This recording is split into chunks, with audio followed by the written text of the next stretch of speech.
हमारे आर्यावर्त में अनगिनत ऋषि और मुनि हुए हैं और वो अपने जप और तप के बल पर इस देवभूमि को और पवित्र कर दिए हैं कि हमारे देवभूमि की टक्कर विश्व का कोई भी देश नहीं ले सकता है।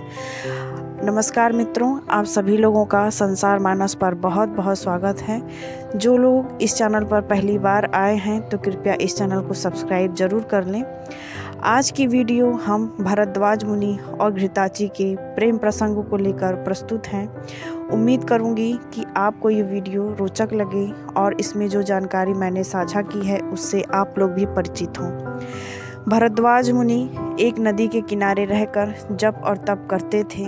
जैसा कि हम देखते ही हैं पौराणिक पात्रों में कि उनके अंदर भगवान को समर्पित करने की जो भावना थी वो आज के मानव में तो देखने को नहीं मिलती है, क्योंकि तब तो कई सहस्त्रों वर्षों तक ऋषि मुनि बिना आँखों को खोले जब तब ध्यान करते थे, तभी तो उनके समक्ष देवता भी समक्ष प्रस्तुत हो जाते थे। लेकिन आज की स्थिति ये है कि हम 1 मिनट का ध्यान भी नहीं कर पाते हैं, तो भगवान हमको कहाँ से मिलेंगे।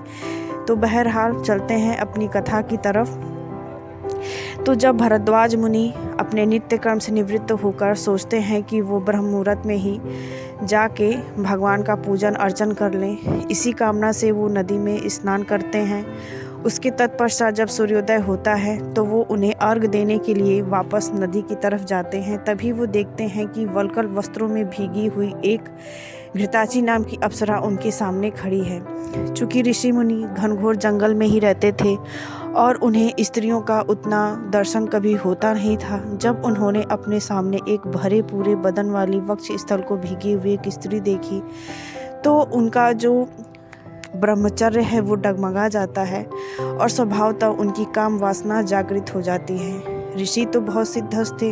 उन्होंने सोचा कि वो अपने आप को काबू कर लें, क्योंकि सहज मानव और एक मुनि में यही तो अंतर होता है कि वो अपनी भावनाओं को केंद्रित कर लेते हैं। उन्होंने आंखें बंद करके अपने को नियंत्रित करने का प्रयास किया, लेकिन वो असफल हुए, क्योंकि तब तक बहुत ज़्यादा विलंब हो चुका था और जो उनका वीर्य था वो अपतित होने के लिए तैयार था।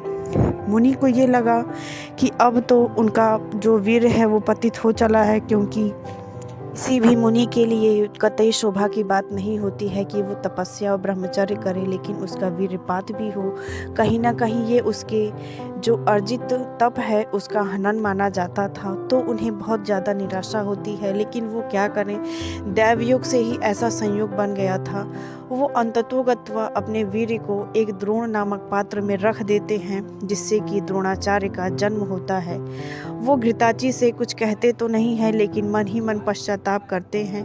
हमारे यहाँ कितनी पौराणिक कथाओं में अप्सराएं हैं, वो या तो इंद्र के द्वारा भेजी गई हैं या तो वह स्वतः किसी ऋषि मुनि पर आसक्त होकर उनके साथ सहस्रों वर्षों तक संभोग करके एक एक संतति को उत्पन्न करके फिर वापस इंद्रलोक को चली गई हैं।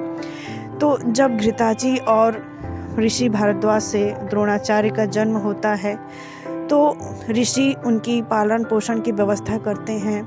और बड़े होकर द्रोणाचार्य को तो कौन नहीं जानता है, ये पांडवों के गुरु बने थे और बहुत ज़्यादा प्रखर थे। इन्होंने महाभारत के युद्ध में अपनी सेनापति की भूमिका भी निभाई थी, जो कि बहुत ही प्रशंसनीय थी। ये अंत समय तक अपने पुत्र मोह से द्रवित रहे और अंततोगत्वा अपने पुत्र मोह में ही इन्हें अपने प्राणों का आत्मोत्सर्ग करना पड़ा। द्रोणाचार्य की जो उत्पत्ति की कथा है, यानी घृताची, अप्सरा और ऋषि भारद्वाज के जो मिलन, तो उसे कह नहीं सकते हैं, ये संयोग ही रहा। तो उम्मीद करती हूँ कि आपको ये कथा बेहद पसंद और रोचक लगी होगी। इस प्रकार की और कथा जानने के लिए कृपया इस चैनल को सब्सक्राइब ज़रूर करें और बने रहें इस चैनल पर। अपना प्यार इस चैनल को देते रहें। मिलते हैं अगले वीडियो में।